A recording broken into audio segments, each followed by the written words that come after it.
gentlemen, boys and girls. Time now for Money Info. Brought to you by the folks at Princeton Research, Mike King and Charles Moskowitz. Mike King in Las Vegas, Nevada.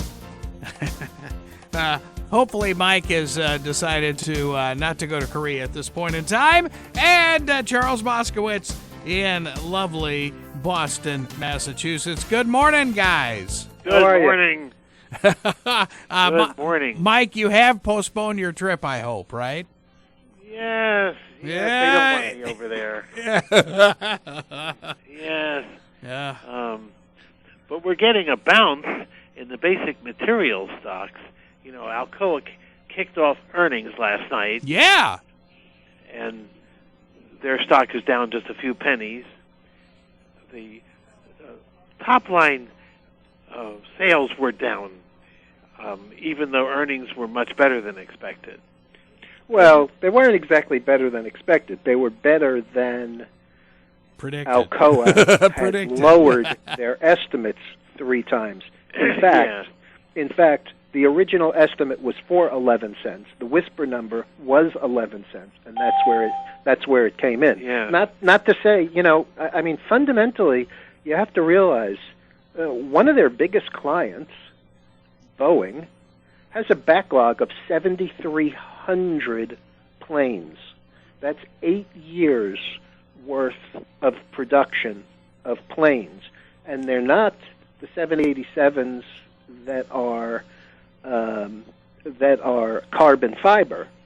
They're the 737s, and they have a whole new line of those. Yeah. And they require aluminum. Yeah. Well, and obviously I think... Also, the same thing with the automotive industry. Right. Well, and the big news today, it's funny you mentioned Boeing, Charles. The Turkish Airlines just bought 95 the stretch 737s.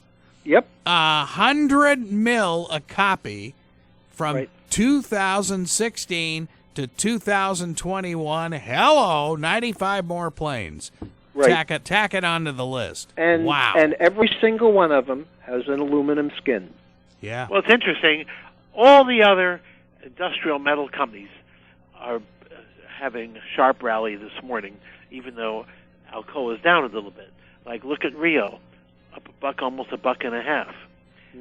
BHP, Cliff,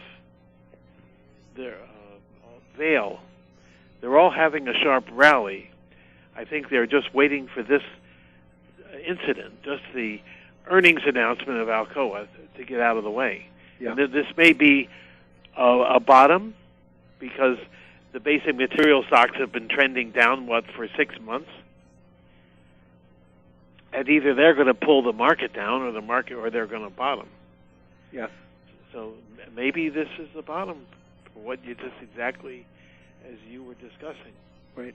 Wow. I mean, and the Alcoa, which is down 8 cents at 8.31, was actually trading almost 8.50 yesterday after the news, after the earnings report. So, here's the thing. They want to like it. They want to like the material stocks. They want to like the steel stocks. And so any time that there's, any reason at all to like these things, they do. And there's just not, they're somewhat under-owned.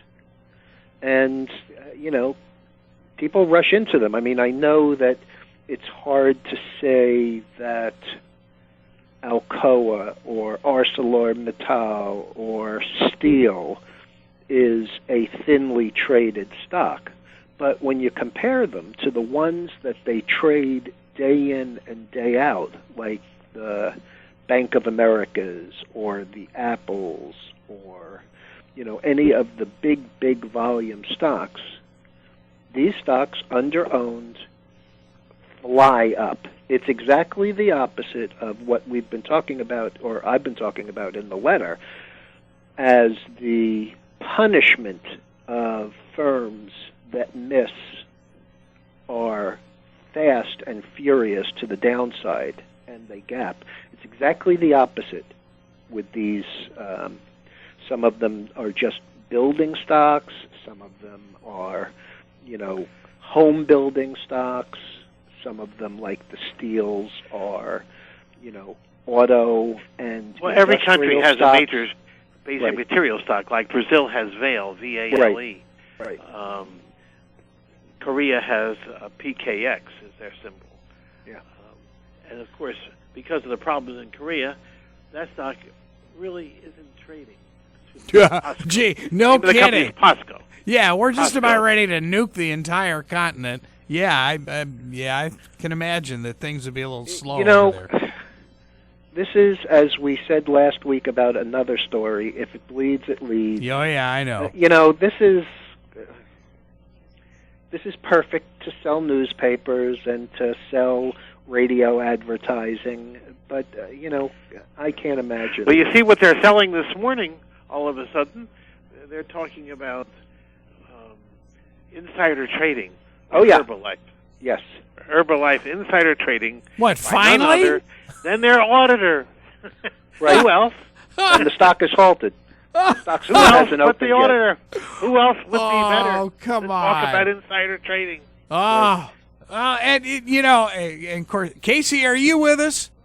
Yeah, I am, and I'm just shaking my head at KPMG. They just can't get to keep their hands out of the cookie jar, can they? Well, and you talked about your, it was funny. Mike King and I were talking off air about how you are so down to earth about your own industry, because a lot of folks would tap dance around some of those issues, and you hit them square on.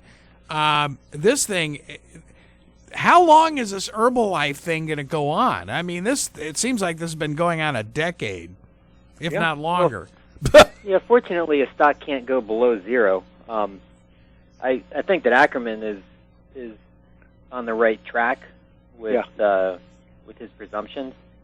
But like everything else, you just got to follow the money. I mean, Ackerman's got a lot of money and can cause some influence, but so does Icahn. And unfortunately, I think that Icahn's motivation is more against Ackerman, though, as it is rather than being for Herbalife. I think if it were, if it were Iranian nuclear rods, he'd be investing in it if it was against Ackerman.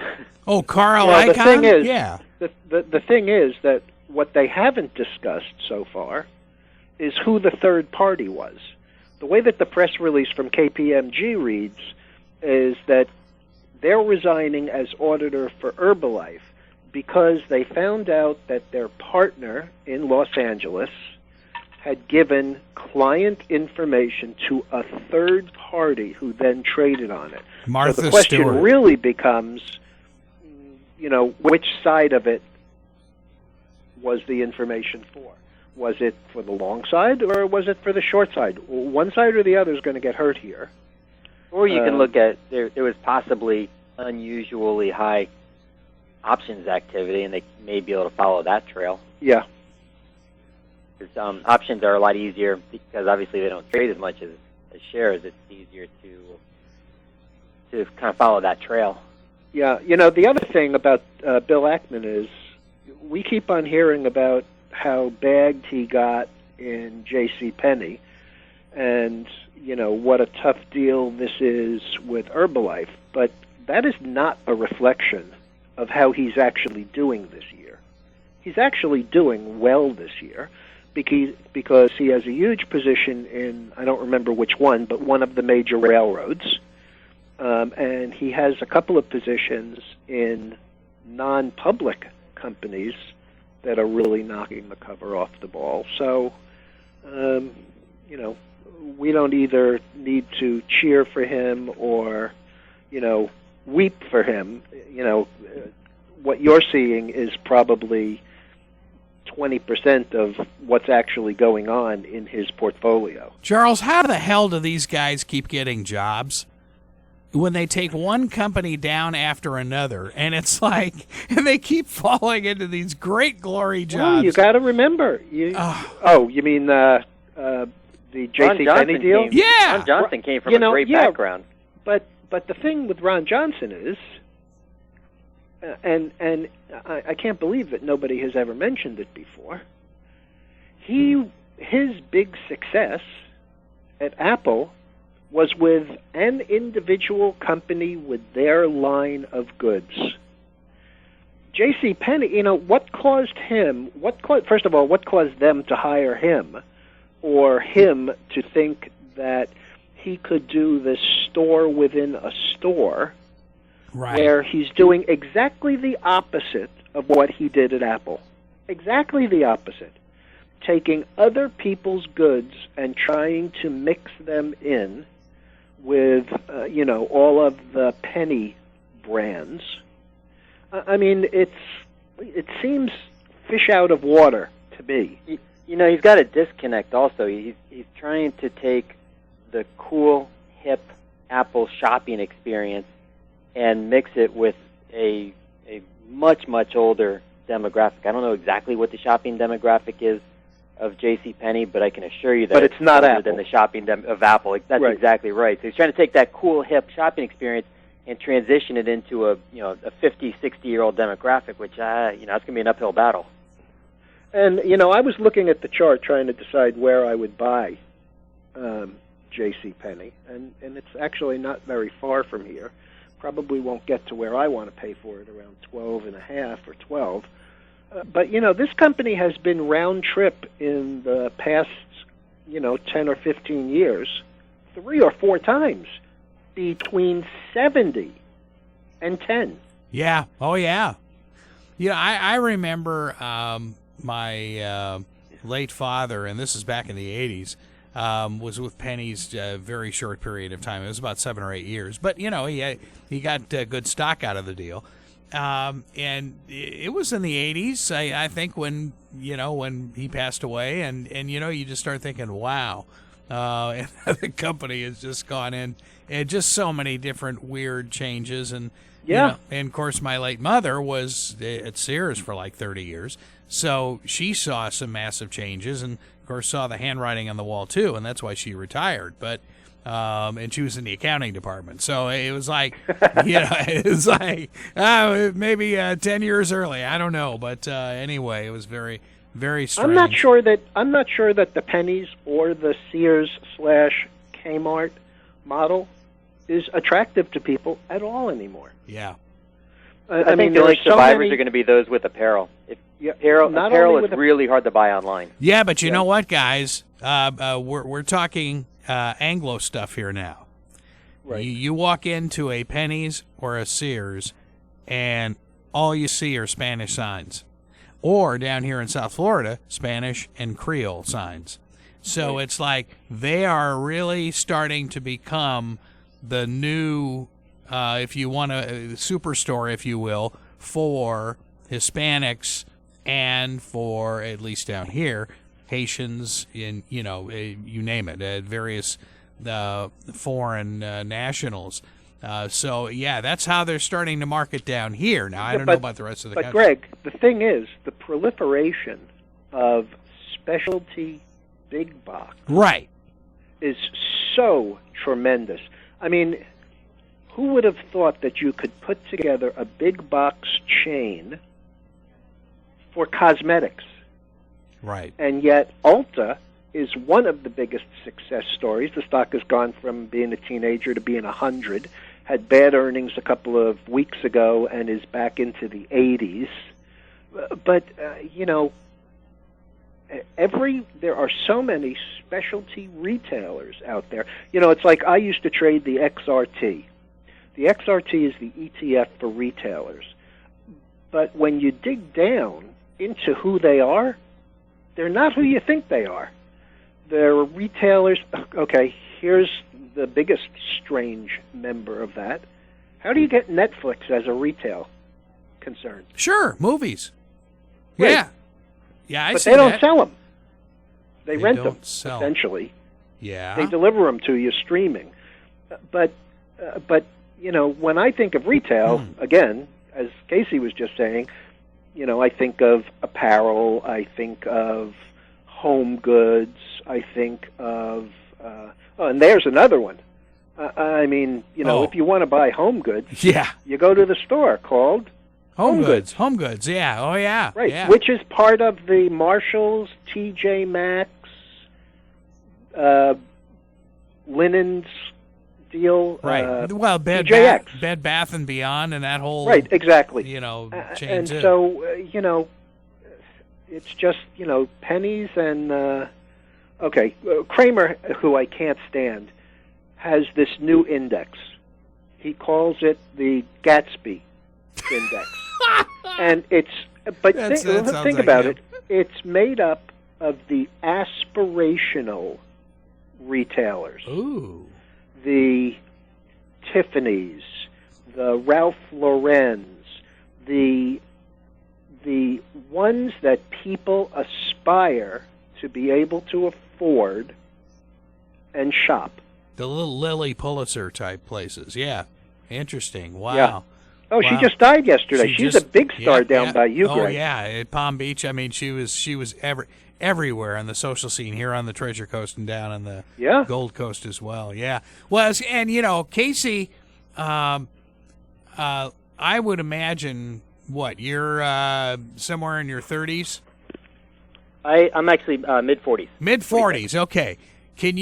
Would you have imagined, say, 30 years ago when you were a teenager, that we would even have nutrition stores like we do? Thinking back then, the concept of bottled water was mind-boggling. No, paper water. You open up the faucet and it comes out for free. Why would you buy it? Exactly. Yeah. Look how much has changed in 3 decades. Oh, and you know what? Just going back on Kramer, holy smokes!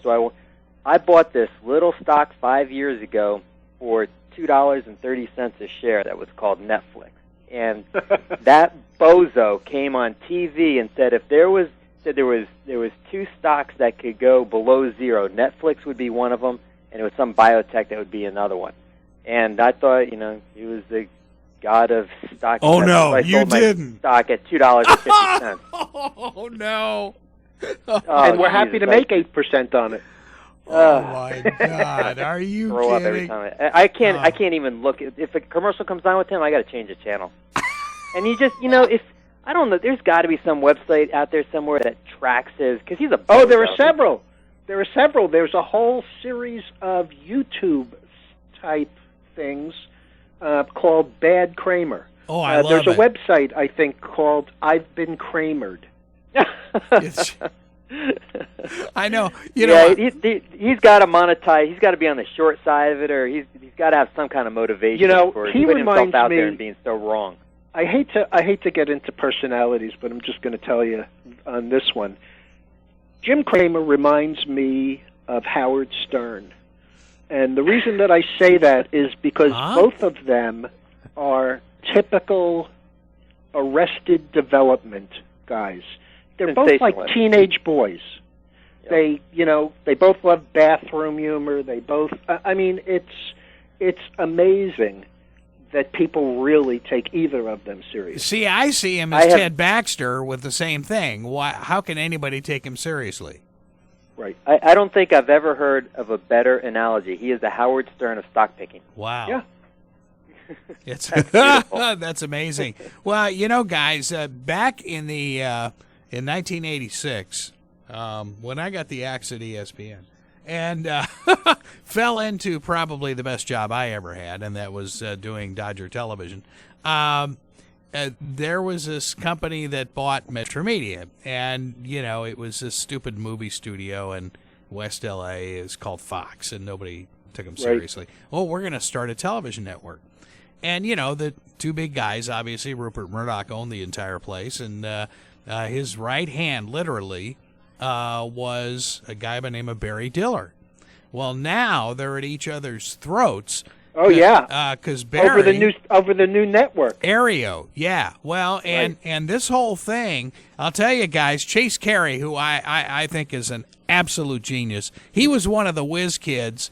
I think of Casey Quintana a little bit when I remember Chase Carey back then at the lunch truck. I think he may have been in his early 20s, but an absolute television genius. Anyway,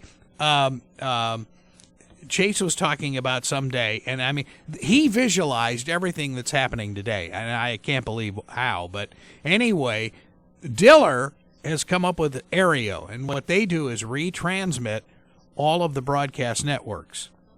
Somehow, some way, I don't know how the hell a judge said they can keep doing what they're doing, seeing that they violate every copyright in the book. So all of a sudden, Rupert says, fine, we will turn off Fox Television over the air and just make them a cable network. See ya, go to hell. And it was just like that, and you think, wow, would he actually follow up and do this? And apparently this is like World War III between the two of these guys, who were like the closest of allies. It's very interesting to watch, and it's going to be really interesting to see what plays out here if all of a sudden Fox Network just becomes Fox Cable and forget about the big four. Yeah, intriguing. I love watching billionaires argue. They're worse than my 7-year-old. By the way, just so people who follow the letter and are involved in the options side of the business. Yep. We just got stopped out of the half of the position in AGQ, which is the 2-to-1 up silver ETF. Ooh. We paid $1.15 for 8 of them in the small account and 16 of them in the big account. And we just got stopped out on the 100% rule of the first half at $2.30. That's not exactly shabby So we news. still have half the position, and Wow. we have no money in it at all, and they're currently at $2.30, but their $2.30 bid offered at $2.60, so that turns out to be a pretty nice-looking trade. So. Playing with house money now. Yep. Not exactly. too shabby. Nope. Wow, that's amazing. We aims to please. There you go. Well, Casey, in your business, outside of Herbalife, which which may be the crash and burn headline in the nutrition industry for the next 10 years, what else is going on with you, especially what you've got going in pipeline? We've just released for a focus group. My Achilles heel has been flavoring. Trying to make a product with efficacious dosing on the compounds without pounding it with synthetic flavors and chemicals, and trying to make it taste good is an uphill battle, to say the least. So we've always taken a position that performance comes first and taste comes second. Sadly, the rest of society feels differently. So what we've done was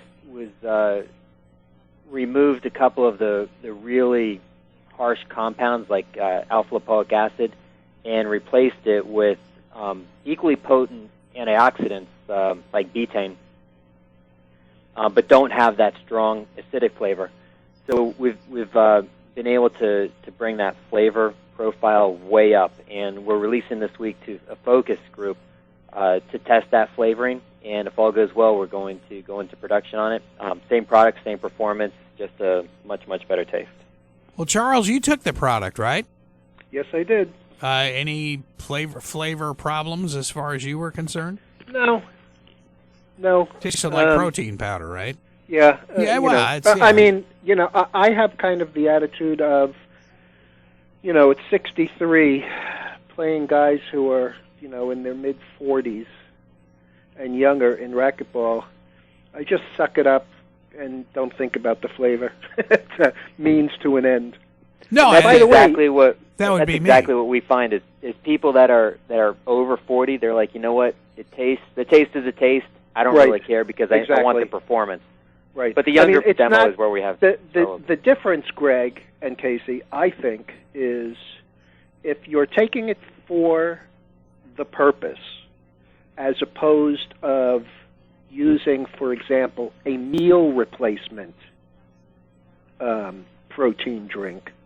There's a vast difference between that, because nobody wants to get up in the morning and suck down something instead of a bowl of cereal or bacon and eggs and have it taste bad. Oh, I would. But that's meal replacement, and that's not what this is. Yeah, right? no, obviously. By the way, last night there was a piece on the national news about red meat and the amount of, I believe it's carotene. Yeah. And how that's bad for you, although your body makes plenty of it anyway. But they also mentioned that it was in a bunch of protein-type drinks. I think that they were more looking at the Monster and some of the other big branded ones. Is that something that we need to be concerned about, Casey? You know what? I haven't seen the research on it, so it's really, really difficult for me to comment on it. There's a position that I have, and it's not a very popular one. But I believe that kids should be supplementing. In fact, I have an 11-year-old son who's a great basketball player. He's freakishly tall. At 11 years old, he's 5'10". Wow. And he's on a team that travels the country, and they're ranked second in the country. Whoa. In AAU. He's on a travel team already. Yeah, they go all over the country playing basketball. Yeah. They talk about him being another 5 years starting to get scouted for college. But I'm like, even at his age, at 11, I don't mind giving him a half of a dose, because even at 11, at 12, at 13, your body is going to build up lactic acid. It's going to cause oxidative stress. It's going to bring on fatigue, where even at that age, at the level that these kids compete, is mind blowing. It's just it's not like it was when I was a kid and you just kind of run back and forth for an hour and then go and have a juice box. I mean, these kids now, they're competing like every game is a Super Bowl. I mean, it's amazing. Well, I think it's amazing. 5 years from now, you'll probably be 6'5" or 6'6" at Tampa Jesuit. I mean, it's.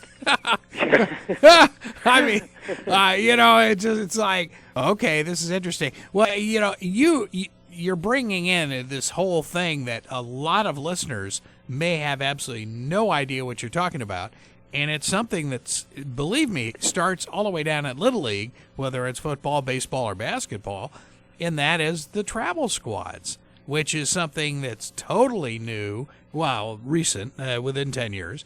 And that's, believe me, I know of some Catholic universities that have got pipelines into junior high schools. Yeah. Especially here in Florida, that, where you've got, say, a Seton Hall, you've got St. John's and all the others at practices at some of these small, just really tiny Catholic grade schools.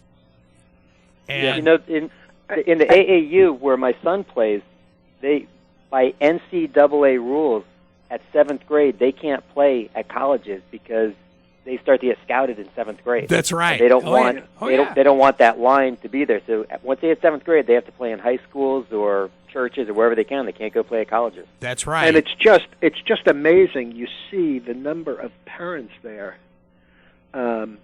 taking videos. Not so much, this is our kid playing basketball or football.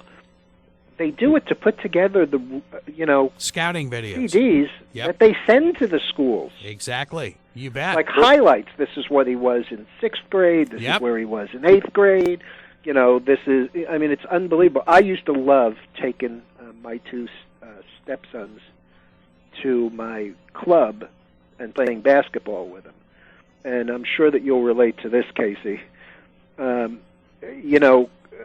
a while, I could box them out just because of my size. And then around the time they were 12 or 13, they started shooting over me. And, they and putting them in. Yep. It's a rude awakening, right. Isn't it?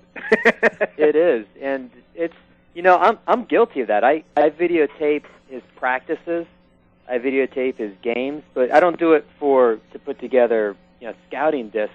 After his games, we'll come home and we'll watch. And I only tape when he's on the court, but we'll come home and watch. And okay, you went up for this layout, you did pick and roll here, but you didn't roll towards the basket. You didn't box out here. We analyze it because it's so competitive now. Right. If you want to be recognized and be scouted, it's a full-time job. Oh yeah. Last night's game was competitive, huh?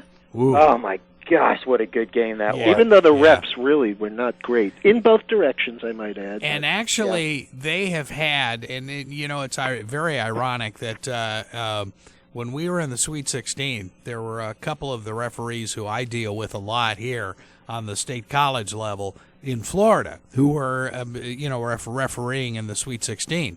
And, you just start thinking, okay, well, these, I look at this one crew and I said, that's going to be an uneven game. And, man, that's exactly what happened. It was just, it was not good. And then when we hit last Saturday and last night, I thought, these guys are terrible. And boy, they almost took the game away. And, you just they made some real basic errors. And, it's just one of those things. But, hey, the best team won. That's for sure. Well, Louisville had a really slow start, which is kind of unusual for them. I mean, when I saw it 32-21, I mean, but that would have been the last. That would have been the last thing I expected. Yeah, and but I think they were favored by about 4. Yeah, when you see the water boy come off and hit three or four 3-pointers in a row, you just wonder, holy smokes, what's this? This kid was averaging 1.8 points a game. Yeah, exactly. Albright came in and it was raining threes. He Yes. hit 15 in a row. And did you hear Albright when he was going into stadium off the team bus? Did you hear about this? No. He was one of the last ones off the bus. He kind of stayed behind and I don't know what he was doing on the bus, but he was last one off the bus and there was a little bit of gap. So security, here's a compared to everybody else, a small, pasty white guy. Yeah. Security wouldn't let him in. They didn't believe he was on the team. They had to go get somebody from the team to come out to verify, to validate that he was on the team. I just happened to steal this uniform. It's that's and then a few hours later, he's in there making it rain threes. That's a great story. Oh yeah, that's amazing, absolutely amazing. Yeah, it was kind of cool, and it's what is intriguing to me now is looking at even at the level I do, which is state colleges or former JUCOs in Florida, training tables and how strict the coaching staff is with the kids and what they eat now. And it's like, wow. And it's like, the school here, Indian River State, they try to eat at Subway as often as possible, and not because of a commercial thing, but just nutritionally. It's better than McDonald's, or the other options, or pizza or something. But yeah, it's really intriguing to watch how nutrition has changed everything in the last 20 or 30 years in athletics. Well, look at Tony Gonzalez. He said that he's obviously coming back again this year with the Falcons. And they're like, how can you do this? How can you play this long at this level? And that's exactly what he said, nutrition. Because I don't drink alcohol, I eat the right foods, I supplement, I lead a clean life, I get lots of sleep, and as a result, 27 years later with a walker, I'm out here playing again. That's right. And you look at the fact that he was doing the whole nutritional thing when he was in college. Yep. So, I mean, you figure, okay, here's a guy that has just been doing this, for a long, long time. And it's, rather intriguing to say the least. But so, Michael, you have postponed your trip to the Far East or Absolutely. Pacific Rim or whatever? Well, it wasn't me. Sherry goes with me, and her family was adamant that she doesn't go on this trip. Yeah. Because, the North Koreans did shoot down a passenger plane the last time this broke out. Yeah. I wanted to make mention of something that maybe wasn't said. The alpha-lipoic acid that is the harsh taste around your throat in the tsunami is very good for you. You know, a lot of the doctors really love alpha lipoic acid. So now Casey has put that in the Nexus pills. So like I take 2 of those every morning when I wake up and 2 in the evening. That gives me 4 pills for the alpha lipoic acid. So I'm still getting the ALA. The ALA is really important. You got to have that. Yeah, that's exactly right. And we, when we put together products, we don't just randomly make some products and throw them out there. We make products that complement one another. And we're very comfortable taking the alpha lipoic acid out of the pre-workout tsunami because we already have it in the Nexus. And it is. An alpha lipoic acid it's a fatty acid that naturally occurs in every cell of your body, and it produces energy, particularly aerobically. It's a very important antioxidant. So, Casey, talk about the Nexus. I don't remember you mentioning this at least recently. I mean, how does that work with senile guys like me at 68? You know what? Nexus is really the best way I could put it is it's sort of a vitamin for your muscles. It's a daily. There are 2 tablets that you take 2 times a day, and it's to reduce inflammation. Now, inflammation is good when you're working out, but too much is bad. Right. So we want to limit the amount of inflammation. So it limits the inflammation. It reduces soreness. It increases cellular energy.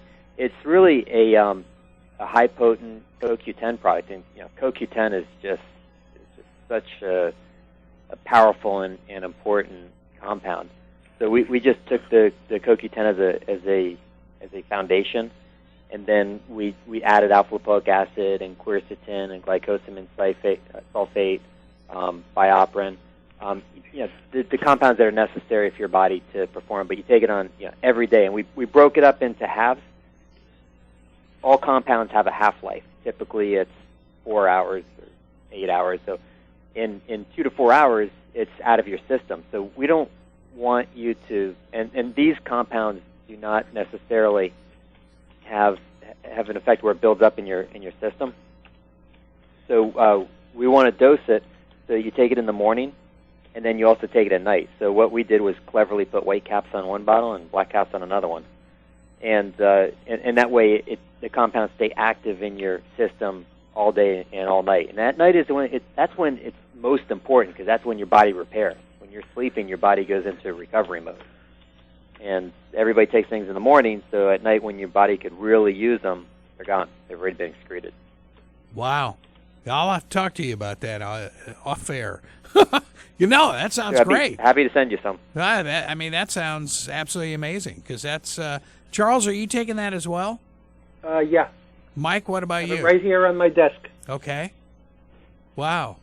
By the way, I'm putting out a text alert right now to sell the other half of the silver ETF AGQ. calls, AGQ. We sold the first half at $2.30 because of the rule. We're trying to sell the second half at $3 or better. What? And the last is $2.80 right now. They're $2.75 bid offered at $3.10, so we're going to offer them at $3 and be the best offer. Wow. Well, silver's up 70 cents. Interesting. Well, it's a rebound in all the industrial metals, and silver has followed as certainly an industrial. It is an industrial metal, even though it's also a precious metal. The only reason that I'm not letting it continue to run is because it had this big consolidation that it broke down from, and that consolidation starts to come in around 28 or 28.10, and the last is 27.85.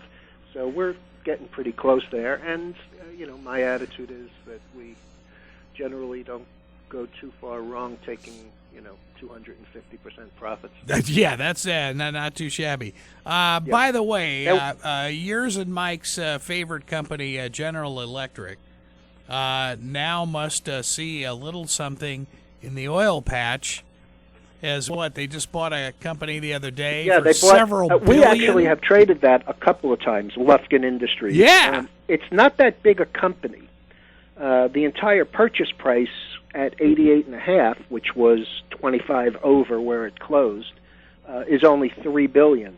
But it specializes in, as they put it, lifting non. I'm trying to remember the way that they put it yesterday. It's anything but normal pumping of lifting of the oil up, and it specifically is for use in shale. Yeah. And so, and they are becoming much more of an industrial company now. Oh yeah, well, and they said they don't have TV, they don't have. They got rid of it. GE Finance, although they call it something else, but it's not a mainstay per se. Non-traditional lifting is what they call it. Huh, interesting. Guys, this is, let's see, a call for Casey specifically. Barbara from Jensen Beach, you're on with Mike, Charles, and Casey Quintana. Well, hi, everyone. I just came in from the garage, and I heard you talking about a daily vitamin that reduces inflammation and pain and increases cellular energy, and it's part of a regimen for athletes, I think you said, and I want to know what the name of it was, where I can purchase it, and if it's good for teenage athletes. Yeah, we actually have a guy. He's a kid. He's 15 years old. He's from New Jersey. He's the number one ranked karate athlete in the country, and he takes it. So it is a daily supplement. You take it whether you're training or not. It's good for any age, and it's really just a phenomenal product. My recommendation, the best price on it, is really just to go to Amazon and just buy it right off of Amazon. Just search for Nexus 850. Nexus 850, right? Nexus That's right. 850. Okay. Oh, right. great. Thank you so much. All right. Thank you. All right. Bye-bye. All right. Well, thank you very much, Barbara in Jensen Beach. Kind of nice that she wanted. So there is a real, true karate kid then, Casey. He is. He is. And boy, when his mom calls, I mean, she gives me all the updates. There you go. Kid travels the country doing karate. That's amazing. Well, thank you very much for the call. Anybody has calls, feel free. Locally, 340-1590. And if you're anywhere around the continental United States, 888-792-1590. For Mike, Charles, or Casey here on WPSL Radio. So, Charles, getting back to our lovely folks at GE, saying that they're going to be a lot more active in the oil industry. Yeah. What does that mean? Of course, they're sitting on a pile of money, right? Right. Well, when you drive to the airport in Houston, you pass a huge facility. It's all GE oil. So, they're making their mark. They got a building the same size as Exxon. Really? And Marathon, they all have, like the Marathon building is like a square block. It's huge. So, Houston is the center of the oil business. Oh, there's no doubt about that. It's certainly increasing in America. Wow. Well, and Mike, is this show, I think, for the last several years has been talking about the possibility of really becoming the leader in the world. And, of course, the former chairman at Lucas Energy has talked about that for years, that if things happen, like if the pipeline goes through and if we can start drilling on federal lands, the whole calendar can be moved up from 2020 to 2016, which, as we're looking now, is just 3 years away. And if we can become independent by that time, that would be absolutely amazing. Let me tell you, I love what Waste Management is doing. They have almost an entirely natural gas fleet.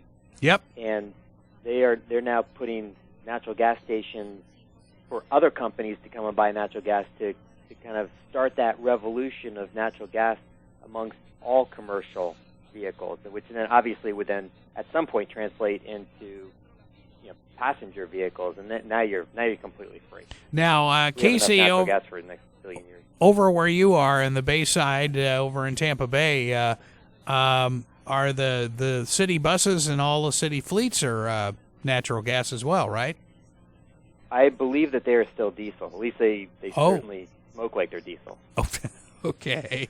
Well, they've got to get into the whole natural gas thing. That's They certainly do. Yeah. They certainly do. Now, Charles, let me ask you this, because this is kind of intriguing to me. It looks like Apple keeps bouncing around the 419, which seems to be somewhat of a technical bottom. Do you see that Yep. as a good? When Apple runs, it's going to run to the moon. Yeah, I think it's really trying to dig its heels in here. 419 was the low a couple of weeks ago, and then on Friday, when the market was down so dramatically, it got down to a slightly higher low, around 419.90, I believe it was, and it's really trying. I think what it has to do is it has to go back through 428, and then I think we'll see 445, 450 on it pretty quickly.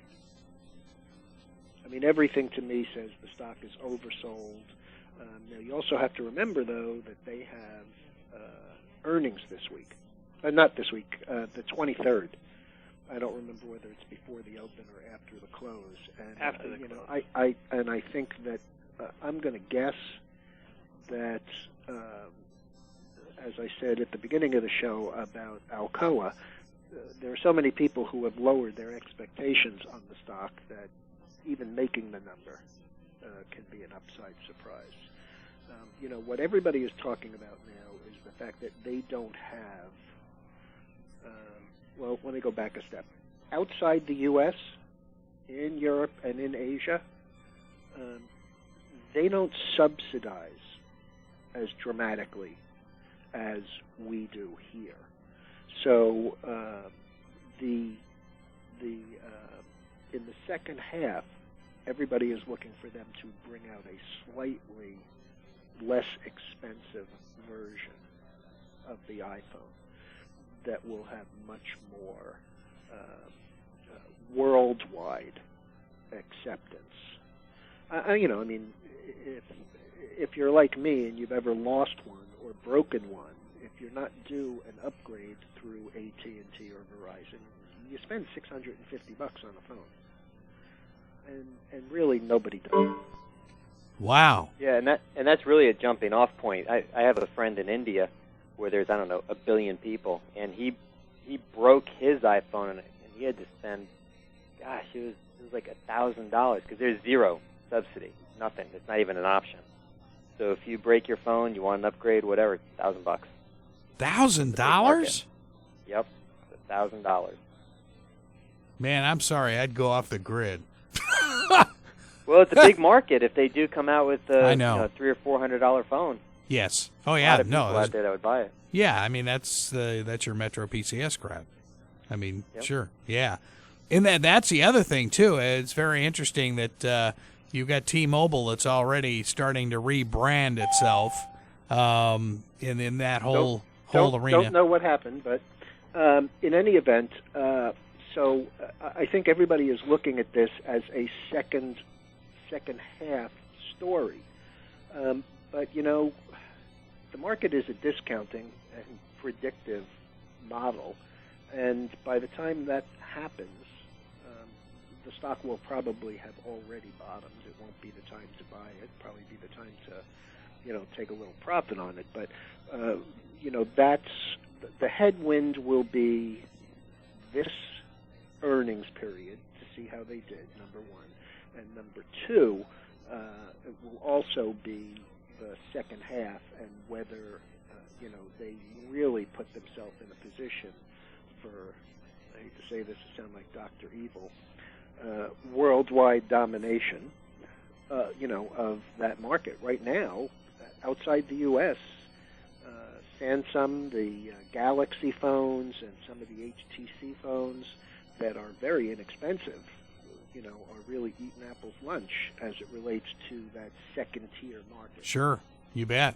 Yep. And by the way, I have the feeling, just so that, I'll go out on a limb here, I think that the iPhone and the iPad and even the iPad mini in this particular earnings period is not going to be what drives the earnings. I think there are a lot more people buying MacBook Pros and MacBook Airs, and I think that that's the part of the business that they're really concentrating on right now. And don't forget the 55 and 60-inch Apple TV in a store near you for the holidays. So, yeah, God, that's going to be amazing to see. And it's a smart TV. That's all it is. But it's going to be a whole new gimmick. Guys, we've only got about 3.5 minutes. Michael, what looks good for you this next week? Well, it's apparent that the basic material stocks are making a bottom. This was a very significant day for them, the Alcoa earnings event. Mm-hmm. And it looks like that they've really made a substantial rally off the bottom. It's really the major stocks, which are Rio Tinto and BHP and VALE. VALE is the Brazilian company, like our steel companies. And even Cliff and MT, they're all making a very nice run. So it indicates to me that the basic materials have all bottomed here, and this should really give some support to the market, so that the market really should be continue to be a buy on dips here in April. April, even though people need to save money for their taxes, and that certainly is cutting into spending. Right.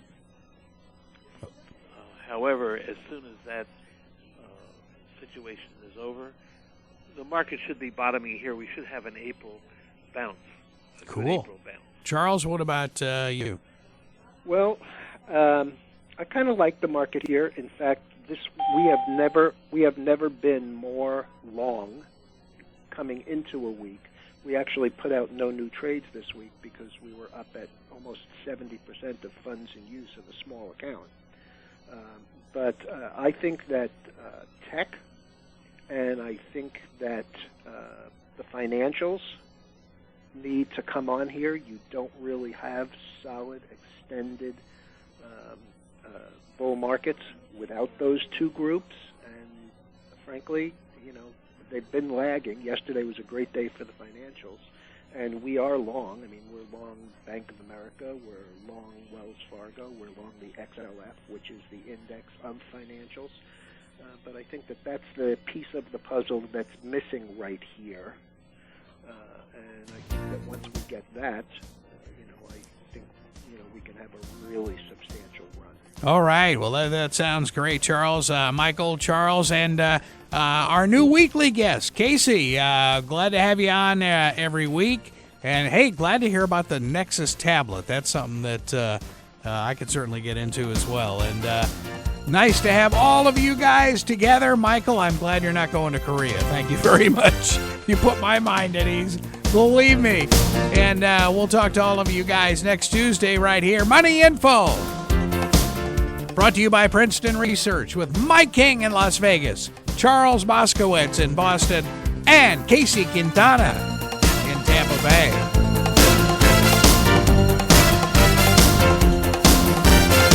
WPSL Port St. Lucie, WPSL TV, Treasure Coast.